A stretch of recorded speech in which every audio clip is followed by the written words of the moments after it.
Hey guys, this is Zara. Here for Trans Youth, of course. And don't mind my messy, disgusting look. I finally have a day off, so I'm just hanging out. I'll start by saying this, though. Happy Trans Day of Remembrance. Well, I guess it's not really a happy event, but it's a day where we can remember at least how far we've come. We still have a long way to go, of course, but we have made it a long way. So just remember those who have died because of transphobia. But think about the progress we have made in all this time. It's come a long way because we could have. It's funny, I always tell people, because I listen to music from the 50s, I love the style from the 50s, I love the cars from the 50s, not even specifically the 50s, like the 60s and the 70s, I just love anything old.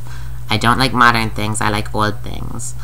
So I always tell people, a part of me really wishes that I could have been, 20 years old back in the 50s. Back when Elvis was rocking it, and like Frankie Valli and all that. But then there's one reason why I wouldn't want to live in the 50s and why I'd rather live here and now. Because I'm a trans person. Had I been a trans person back in the 50s, chances were much more likely I would have been killed or something for being who I was. And it's sad but true. So, and that possibility still is not gone, of course, but it's a lot less likely to happen, especially where I live. I'm a Torontonian, and I really do think that Toronto is probably one of the best places in the world for trans people. We have a very good community there. Well, LGBT community as a whole, but the city itself is, I think, one of the most multicultural cities in the world. So, not that that really makes a difference, but there's so many different kinds of people there. It's just, I don't know. It's like racism, I think, does not exist as much because you grow up around all these same people. Like, when you go to school, you have a bunch of Asian friends, you have a bunch of black friends, you have a bunch of white friends, you have a bunch of, I don't know, everything. There's everything there. So I guess from a young age, you're kind of not really, raised to hate, I don't know.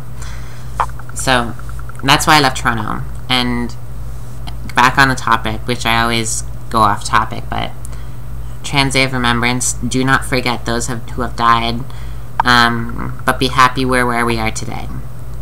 Okay, so I'll get to the actual topic, and that is, how can a cis person explain transition without using the cliche of man trapped in a woman's body? Okay, well, I watched Sam videos on this, and I agree with her. That may fit some people, but it doesn't fit everyone.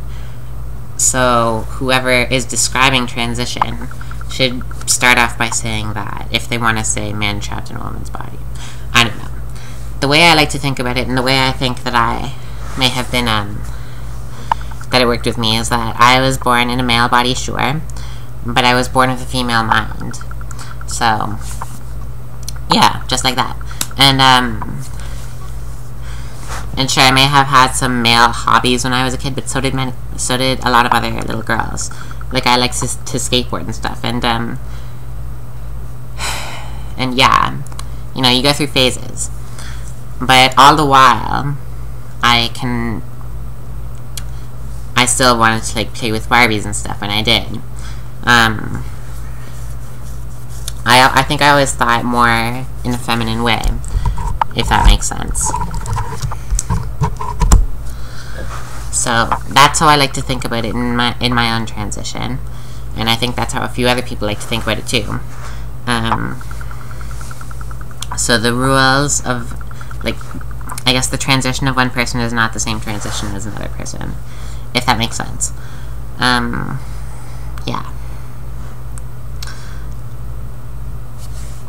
So I would say to this person, describing transition to, because, you know, a lot of cis people, a lot of straight people, cis people, anyone who doesn't fit anywhere in the LGBT community, if they don't have any friends or family who are gay or trans or anything, likely they don't know anything about it. So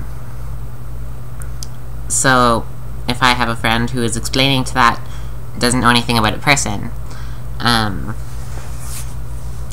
I'd start by having them tell them how transition works, but I would want them also to say that everyone's situation is different. And that applies to everything in life, I think, because everything is circumstantial. My transition, I don't care who you are, my transition is not the same as your transition, because everyone's is different. And again, that works with everything in life.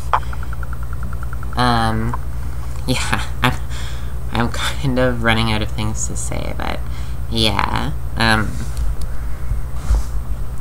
So yeah, that's how I think they should describe it, is really it's just different for everyone, but for the most part, we kind of feel like we're incorrect in some way.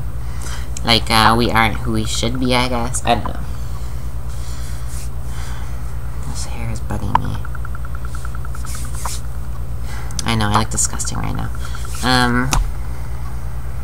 Yeah. Yeah, okay, so we feel incorrect. I'll say that. I feel like my mind fits and my body isn't fit. And I've used this example many times before, but when my girlfriends would go into the bathroom and I wouldn't be able to go with them, I don't know, I felt really upset and sad and wondered why. And yeah, I don't know. This is a very difficult thing to answer, but yeah. Okay, yeah, let's go with that. So this is Zara for Trans Youth. If you have a question you want to ask us, transyouthchannel@gmail.com. And you can comment and subscribe to us, because we're super awesome, and you know you want to sub us. So, and once again, happy Trans Day of Remembrance, and remember how far we've come, and be sad for those who were killed along the way.